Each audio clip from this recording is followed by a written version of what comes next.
Welcome to Spectacular Scuba, the #1 scuba location in the Florida Reef System.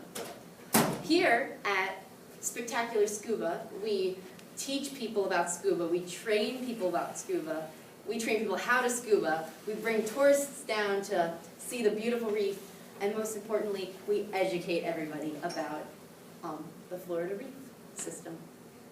Some people wonder what scuba diving is and why it's important.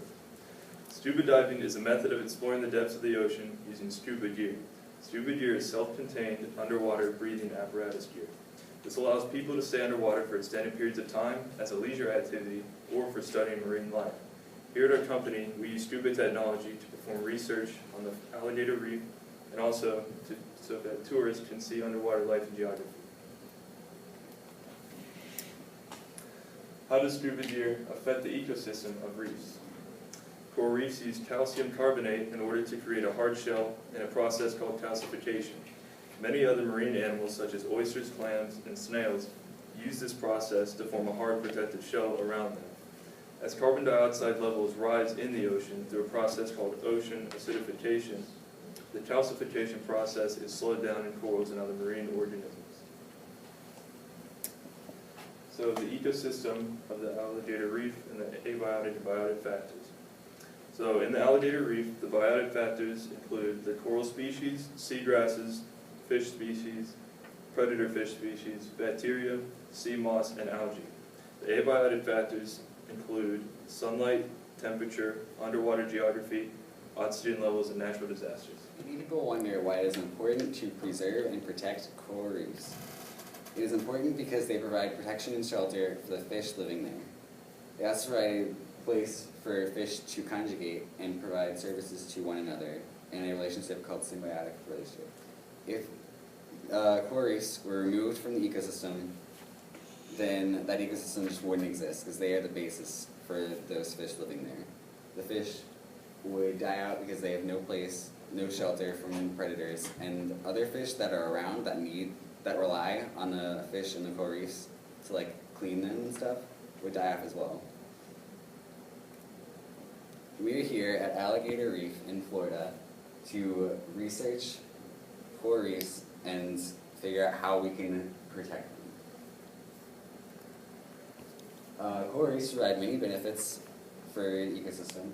They protect the coastline from natural disasters such as hurricanes, and they also shelter any wildlife living there. The disadvantages are that they are very fragile. They can be broken just by touching them, and if you're not wearing gloves, then the oil on your skin can kill the coral. And if they do become damaged or hurt, then it takes a while for them to grow back. Along with scuba diving, a lot of danger and risk comes along with it. If you're not careful and very cautious, you could experience a condition or come upon a disease. So our first condition that we're going to talk about is oxygen toxicity, which is brought to you by Dalton's law of partial pressure. It states that the total pressure in a mixture of gases is equal to the sum of the pressure of all gases in the mixture. So what this means is it's caused by taking in oxygen at a denser pressure than the body is used to because you have an oxygen tank. So this causes an increase in the amount of fluid in the lungs and can result in the collapse of a lung.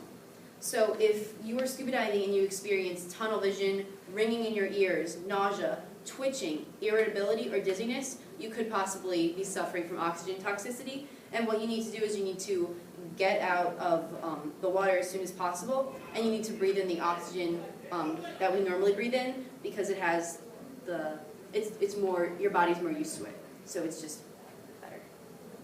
Okay, so our next condition that we're going to talk about is the bends.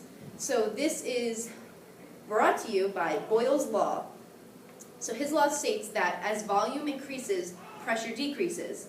So when the pressure decreases and the increase in volume causes the lungs to fill up with gas, causing all of these symptoms, such as dizziness, tingling, numbness, trouble breathing, and pain in just a lot of the areas of the body.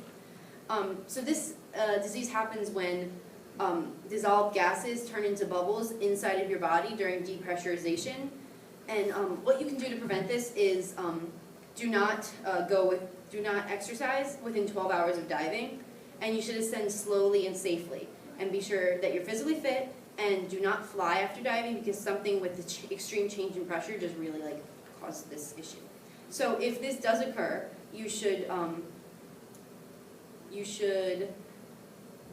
the patient should be given 100% oxygen using a high pressure chamber. So our final condition that we're going to talk about is air embolisms. Air embolisms are caused by Boyle's law, which, as I said, as the pressure increases, the volume decreases. Air forces its way out of the lungs, causing this issue. So air embolisms are created when air bubbles are trapped in a blood vessel and they block a small artery, and therefore the blood cannot get to that area of the body, and cutting off all blood, so your arm will get really cold, or you could even get an amputation because of that. So you'll know if you have an air embolism because you'll be in and out of consciousness, you could have personality change, fatigue, numbness, and trouble breathing. So with an air embolism, you have to either remove it through surgery, or you can pressurize it a certain way to drive the oxygen out of the blood.